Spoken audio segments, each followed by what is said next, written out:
자, 오늘 함께 나눠볼 말씀은 누가복음 12장 49절부터 50절까지 말씀입니다. 봉독하겠습니다. 내가 불을 땅에 던지러 왔노니 이 불이 이미 붙었으면 내게 무엇을 원하리요? 나는 나의 받을 세례가 있으니 그 이루기까지 나의 답답함이 어떠하겠느냐? 아멘. 자, 오늘 누가복음 12장에 기록되어 있는 내용을 통해서 회개의 세례와 구원의 세례라는 제목으로 우리 하나님 말씀을 나눠보도록 하겠습니다. 회개의 세례와 구원의 세례. 오늘 말씀의 제목에 세례라고 하는 것이 나오죠. 세례. 그 씻을 세, 예식내. 그러니까 씻는 의식입니다. 씻는 의식.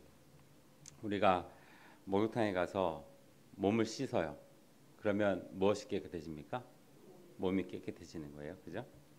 우리가 싱크대에서 과일을 씻었어요. 그럼 과일을 씻으면 그 과일이 어떻게 되는 거예요?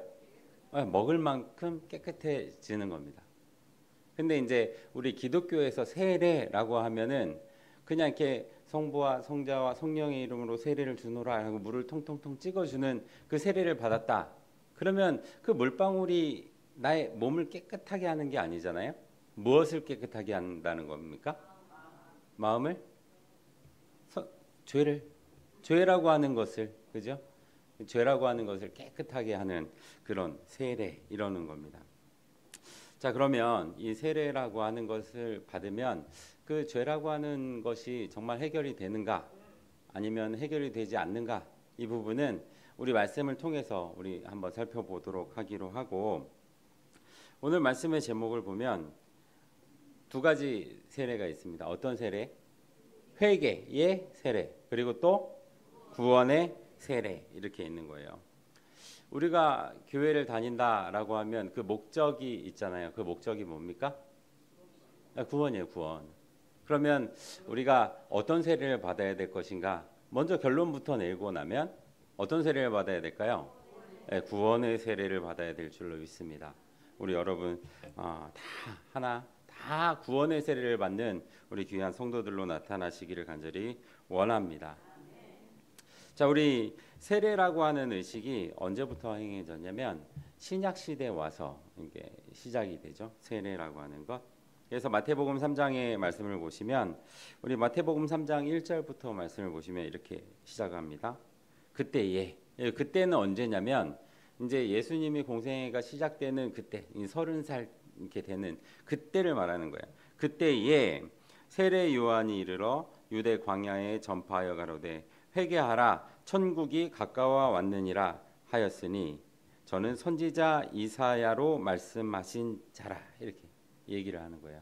그러니까 이게 무슨 얘기냐면 그 선지자 이사야로 말씀하신 자, 이렇게 얘기를 하는데 그 이사야로 말씀하신 자에 대해서 어디를 인용해서 이렇게 얘기를 하는 거냐면 이사야 40장 3절 말씀을 인용하는 거예요.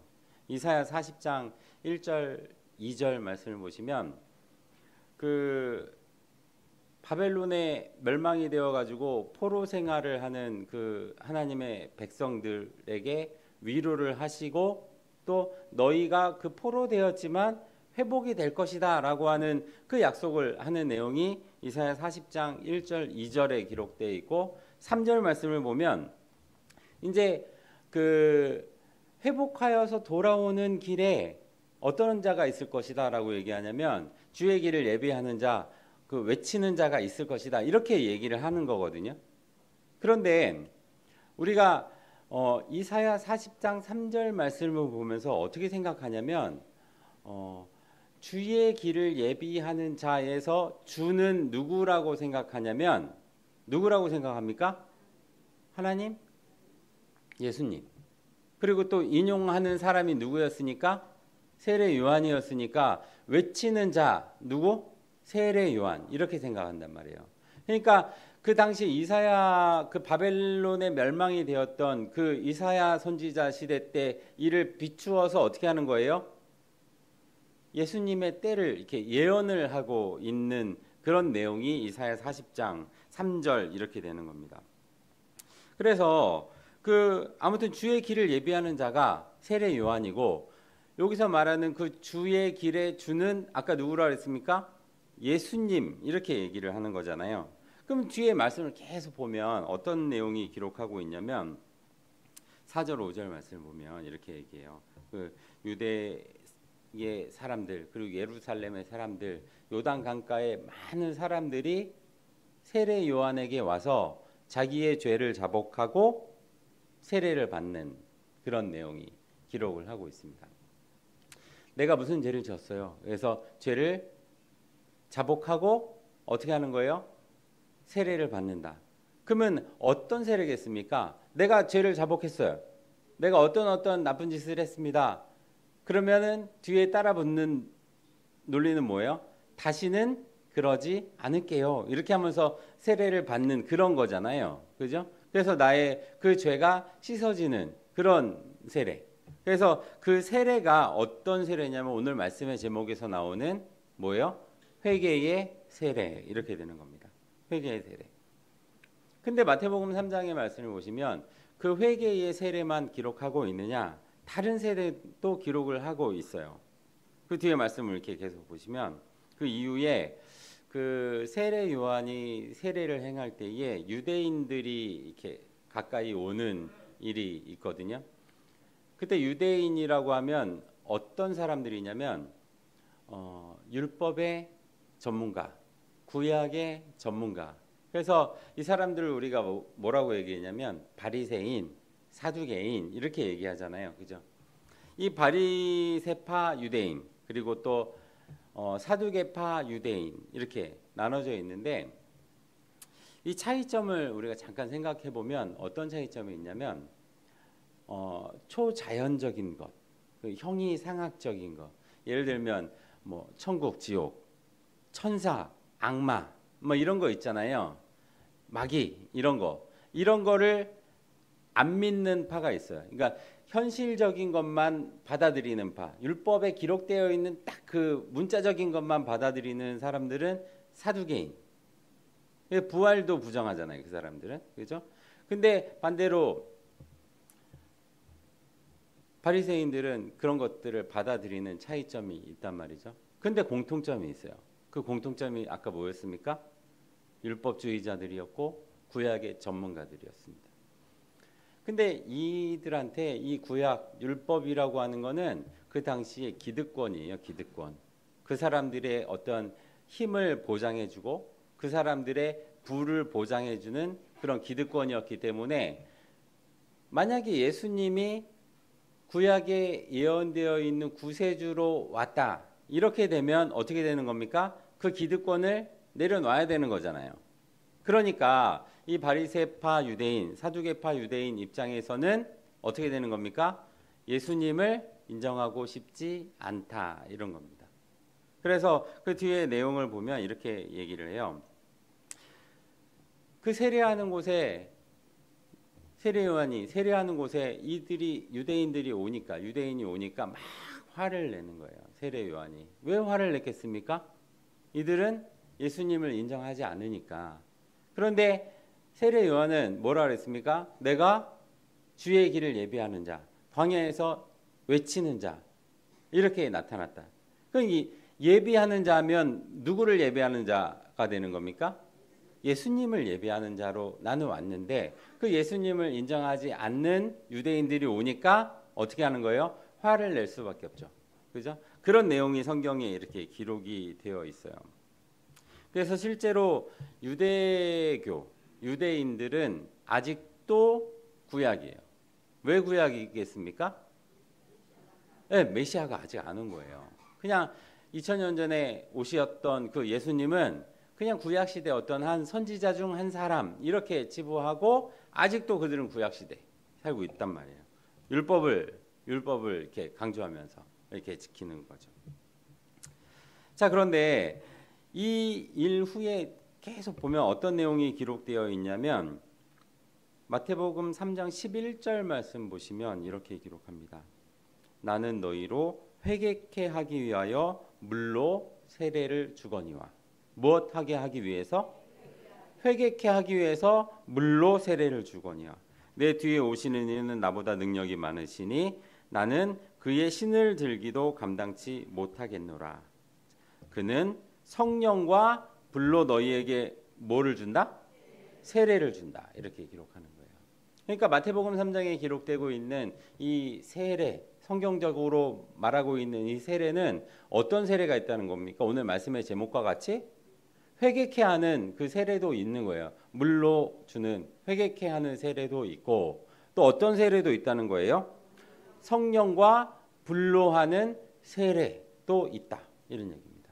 그 성령과 불로 하는 세례가 어떤 세례? 구원의 세례인 줄로 믿습니다.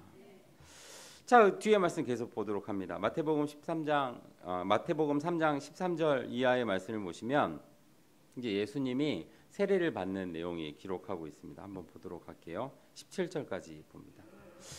이때 예수께서 갈릴리로 요단강에 이르러 요한에게 세례를 받으라 하신대 요한이 말려가로되 내가 당신에게 세례를 받아야 할 터인데 당신이 내게로 오시나이까.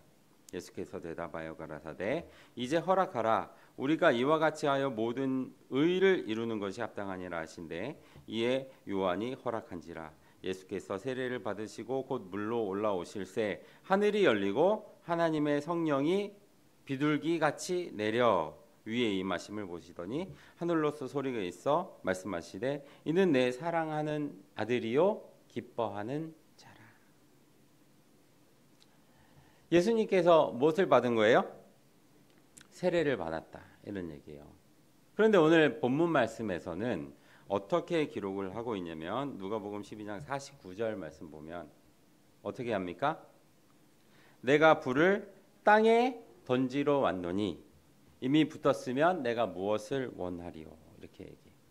그러니까 예수님께서 이 땅에 오셔서 불을 던지러 오신 겁니다. 불을 붙였어요. 그러면 불이 나야 되는데 붙었어요? 안 붙었어요? 안 붙었다. 이런 얘기예요. 안 붙었다. 이것을 우리가 어떻게 알 수 있냐면 그 예수님 때 그 제자들의 모습과 많은 사람들의 모습을 통해서 보면 알 수가 있어요. 예수님께서 제자들에게 제사장들이 나를 고난을 주고 내가 죽으면 3일 만에 어떻게 할 것이다? 다시 살아나리라. 이거를 가르칩니다.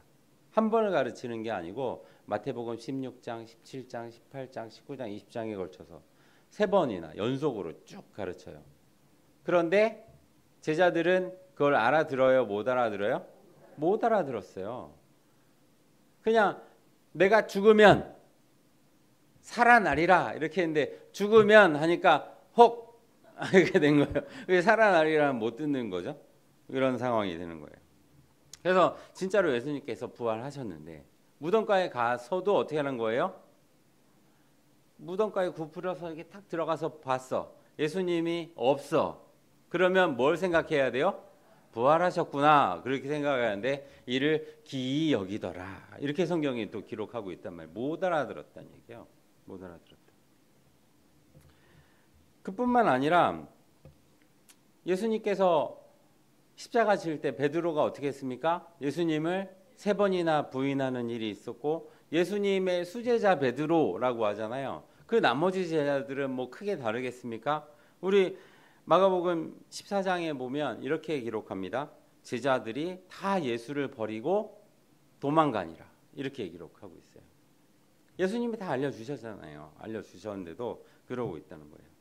그럼 예수님의 제자들이 이랬는데 일반인들은 또 별반 다르겠습니까? 이 성경에 보면 마가복음 4장에 또 이런 내용도 기록하고 있어요.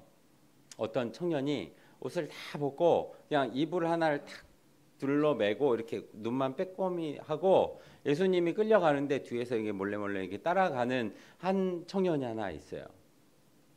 그런데 걸렸어. 너 누구야? 딱 그러니까 이 청년이 어떻게 했을까요? 이불을 확 집어던지고 알몸으로 부끄러운지도 모르고 확 도망가더라는 거예요. 이런 상황들이 이제 기록이 되고 있습니다. 왜 그랬을까요?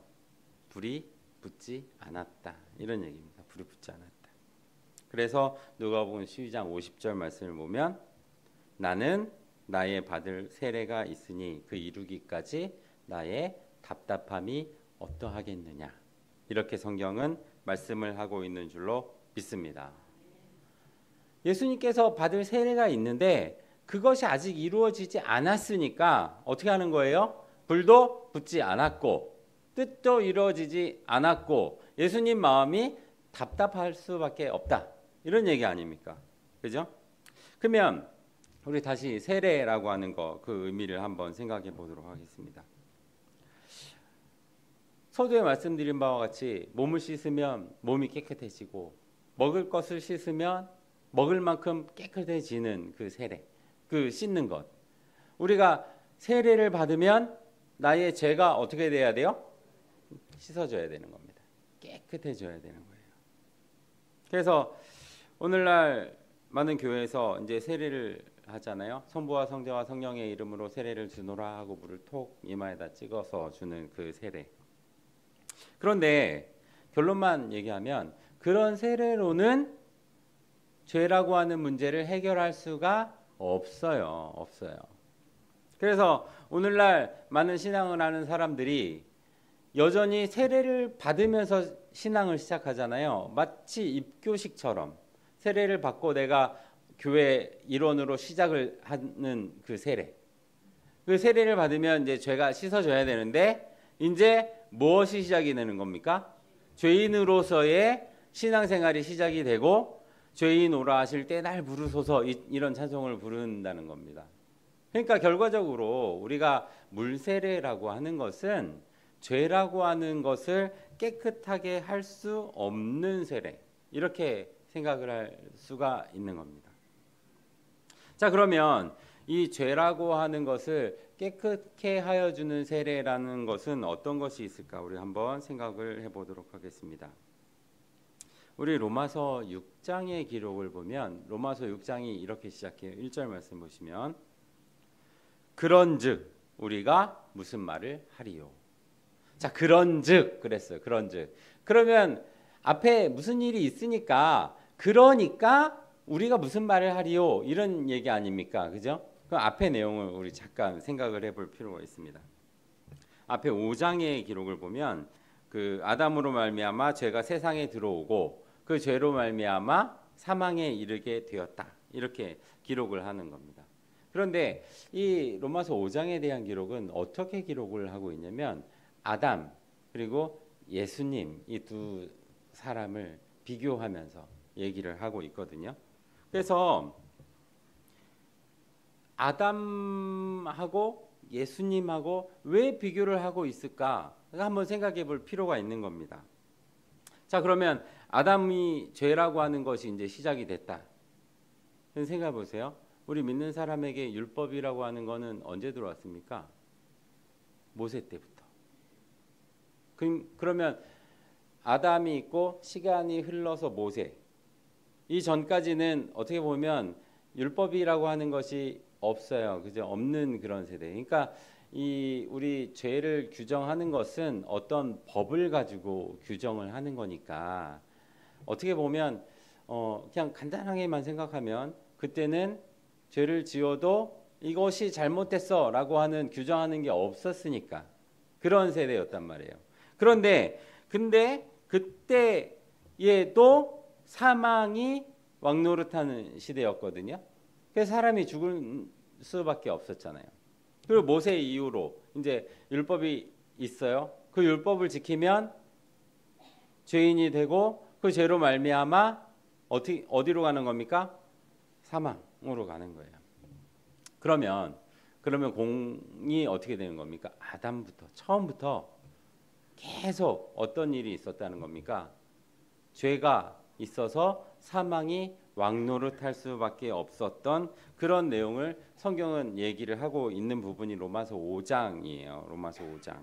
그런데 예수님이 오셔서 이제 예수님에 대한 얘기를 하면서 예수님이 오셔서 십자가를 지고 돌아가셔서 많은 사람이 의인이 되고 구원의 길을 가는 은혜를 누린다. 이렇게 이야기를 하거든요. 무슨 말인지 이해되시죠? 그러니까 많은 사람이 내가 잘한 것이 없는데 구원의 길을 가는 은혜를 누리게 되는 축복이 있다. 이렇게 성경은 말씀을 하고 있는 거예요. 그래서 로마서 5장 20절 말씀을 보시면 이렇게 얘기합니다. 로마서 5장 20절입니다. 율법이 가입한 것은 범죄를 더하게 하려 함이라. 무슨 말인지 아시겠죠? 율법의 조항이 점점 많아지면 어떻게 되는 겁니까? 그 죄가 점점 많아지는 그런 거예요. 제 범죄를 더하게 하려 함이라. 그러나 제가 더한 곳에 은혜가 더욱 넘쳤나니. 무슨 말인지 아시겠죠? 죄가 가득한 세상에 거기서 구원을 해주니까 은혜가 넘치는 거예요. 무슨 말인지 아시겠죠? 그래서 로마서 6장 1절의 시작이 그런즉 이렇게 시작하는 거예요. 그런즉 우리가 무슨 말을 하리요? 은혜에 더하게 하려고 죄에 거하겠느뇨? 무슨 말인지 아시겠죠?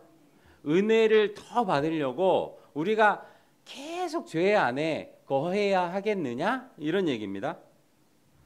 그럴 수 없느니라. 죄에 대하여 죽은 우리가 어찌 그 가운데 더 살리요? 이렇게 성경은 말씀하고 있는 줄로 믿습니다. 이런 얘기예요. 물에 빠졌어.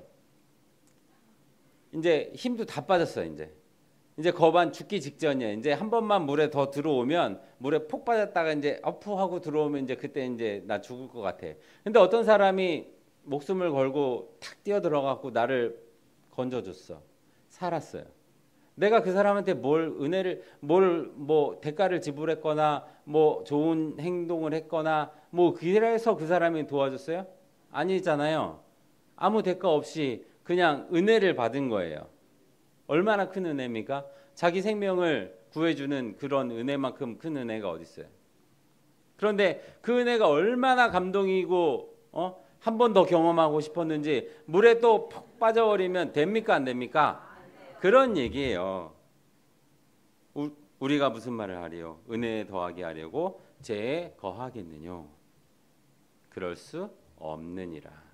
성경은 이렇게 말씀하고 있는 줄로 믿습니다. 그래서 로마서 6장 3절 말씀 보시면 이렇게 얘기해요.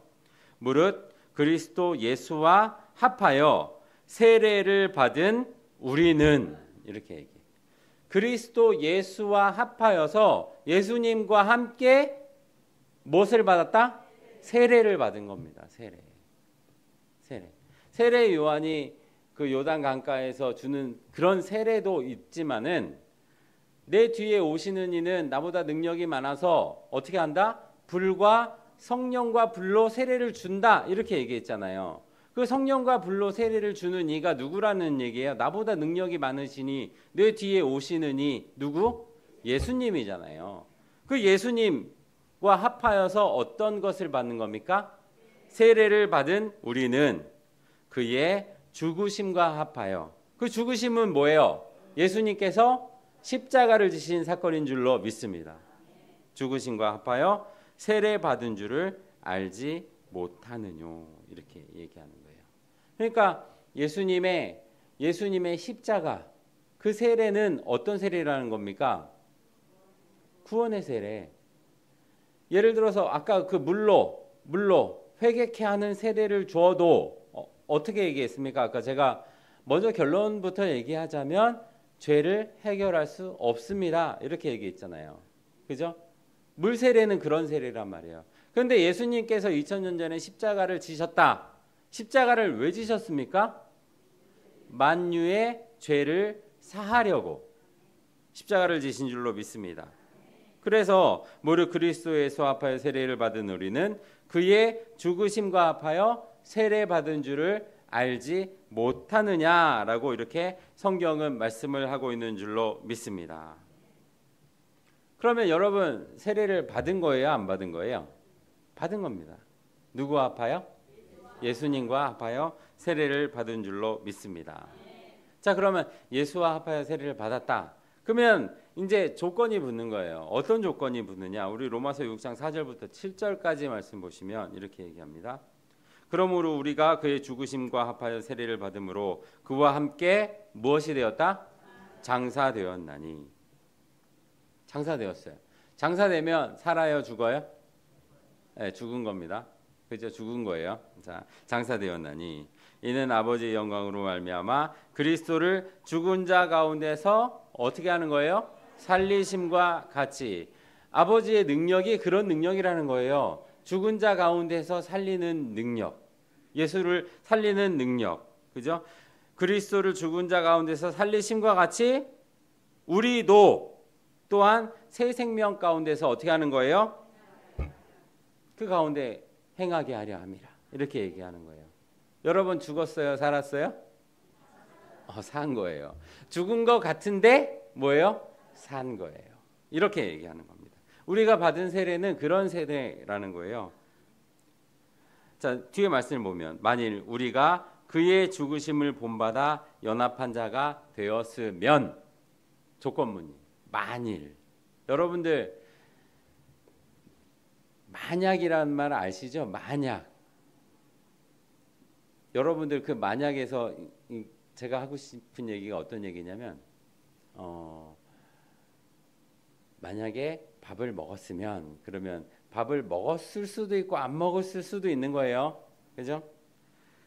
만일 우리가 그의 죽으심을 본받아 연합한 자가 되었으면 그러면 그의 죽으심을 본받아 연합한 자가 되었을 수도 있고 아닐 수도 있는 거예요. 그죠? 그러면 자, 어떤 조건을 가져야 되는 거예요? 연합한 자가 되어야 할 줄로 믿습니다.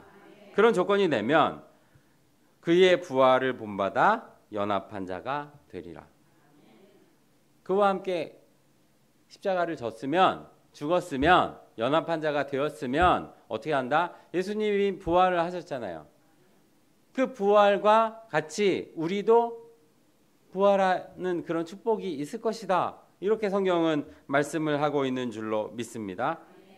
우리가 알거니와 우리 옛사람이 예수와 함께 십자가에 못 박힌 것은 죄의 몸이 멸하여 다시는 자 따라합니다. 다시는 우리가 죄에게 종노릇 아니하려 함이라.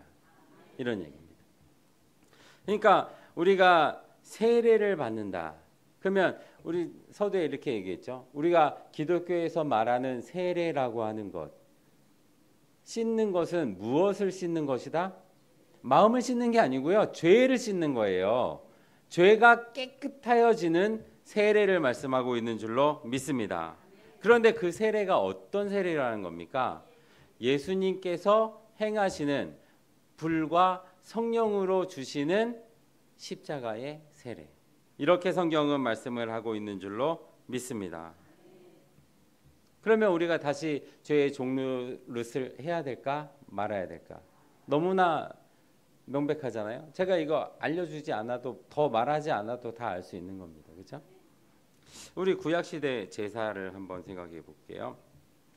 구약시대 제사는 제사장이 장막에 들어가서 제사를 드리는 겁니다. 그래서 대제사장은 그 두 번째 장막에 들어가서 그 지성소에 들어가서 짐승의 피를 뿌리는 거잖아요. 짐승의 피를 뿌려서 1년 1차씩 어떻게 하는 거예요? 자신과 백성의 죄를 위하여 제사를 드리는 거예요. 그죠? 그런 제사. 자, 그런데 이 내용을 우리가 성경이 어떻게 기록을 하고 있는지 한번 살펴볼 필요가 있습니다. 우리 히브리서 9장 말씀을 보시면 히브리서 9장 6절 말씀 볼게요. 이렇게 기록합니다. 이 모든 것을 이같이 예비하였으니 제사장들이 항상 첫 장막에 들어가 섬기는 예를 행하고, 그러니까 일반 제사장은 첫 번째 장막에 들어가서 그 제사의 예를 행하고 이런 얘기예요.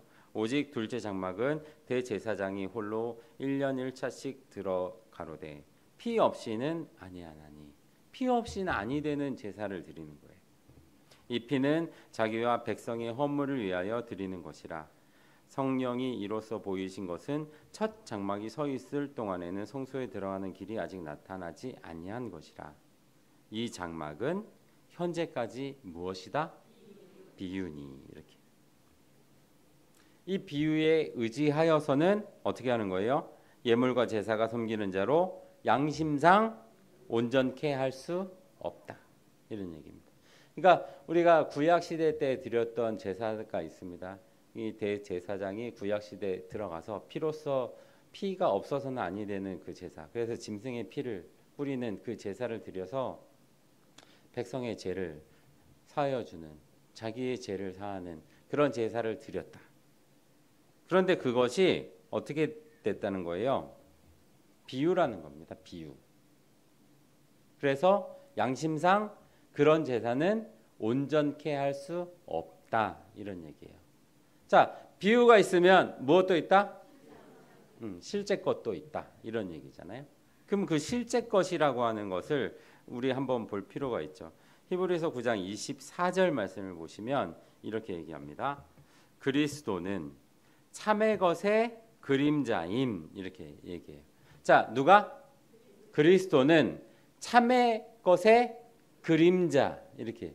참의 것이 있고 무엇이 있다? 그림자도 있고, 이런 얘기예요. 그러니까 이 참의 것은 어떤 것을 얘기하는 것이냐면 예수님께서 십자가를 지시고 만유의 죄를 대속하여 준 역사, 이것은 참의 것, 이렇게 되는 거예요. 그림자는 뭡니까? 둘째 장막에 대제사장이 들어가서 1년 1차씩 피를 뿌려서 드렸던 그 제사, 이것이 그림자, 이렇게 성경은 말씀하고 있는 줄로 믿습니다. 그래서 뒤에 말씀을 계속 보시면 이 참의 것 그리고 이 그림자, 이것을 설명하기 위해서 거꾸로 이제 설명을 해요. 거꾸로 어떻게 설명을 하냐면 만약에 예수님께서 드렸던 제사도 그림자의 제사와 같았다면 예수님이 매년 십자가를 지셔야겠네, 이렇게 얘기를 하는 겁니다. 무슨 말인지 이해되세요? 2024년이니까 2022년도에 예수님이 십자가를 지셨고 2023년도에도 지셨고 24년도에도 지셨고 이제 25년 이제 4개월 정도 남은 그 24개월 후에 또 25년도에 또 예수님이 십자가를 지고, 이렇게 할 필요가 있다 없다? 없다, 이렇게 얘기하는 거예요. 비교를 하는 겁니다.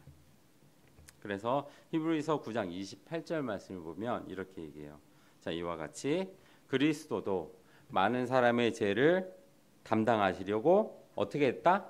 단번에 들이신 바 되셨고 구원에 이르게 하기 위하여 죄와 상관없이 자기를 바라는 자에게 어떻게 한다? 두 번째 나타난다, 이렇게 얘기하는 거예요. 그러니까 예수님께서, 자, 우리가 어떤 길을 간다? 지금 구원의 길을 간다. 그죠? 구원의 길을 간다. 자, 그런데 여기 보면 구원에 이르게 하기 위해서 예수님이 두 번째를 나타나시는 거잖아요. 그런데 조건이 있었습니다. 어떤 조건이에요? 죄와 상관없이 자기를 바라는 자에게 두 번째 나타난다라고 성경은 말씀을 하고 있는 줄로 믿습니다. 그러니까 우리가 오늘 말씀의 제목이 회개케 하는 세례가 있고 구원케 하는 세례가 있다, 이런 얘기예요. 그러면 우리가 회개케 하는 세례를 받아야 될 것이냐, 구원케 하는 세례를 받아야 될 것이냐, 제가 말씀을 드리지 않아도 다 어떤 세례를 받아야 되겠다라고 생각할 줄로 믿습니다. 2000년 전에 예수님이 그 세례를 받을 때, 세례 요한에게 세례를 받을 때 어떤 세례를 받는 거예요? 물로 세례를 받았어요. 그때는 침례를 받아요. 요단강에 폭 들어갔다 나오는 그 침례, 물로 하는 세례를 받았다. 그런데 2000년 전에만 그랬냐 하는 거예요. 오늘날은 안 그렇냐, 이런 얘기죠. 오늘날에도 많은 교회에서 세례를 통하여서 그 죄가 사하여지는 것처럼 이렇게 하지만 그 죄가 사하여집니까? 안 사하여집니까? 오늘 성경의 말씀을 보면 안 사하여지는 거예요. 그래서 예수님께서 세례를 행하는 그런 역사를 성경에서 기록하고 있는 줄로 믿습니다. 그러면 우리가 그 구원의 세례를 받아야 되는데 그 구원의 세례를 통해서 우리가 받을 수 있는 복은 어떤 복이라는 겁니까? 죄가 해결된다, 이런 얘기를 하고 있는 거 아니에요.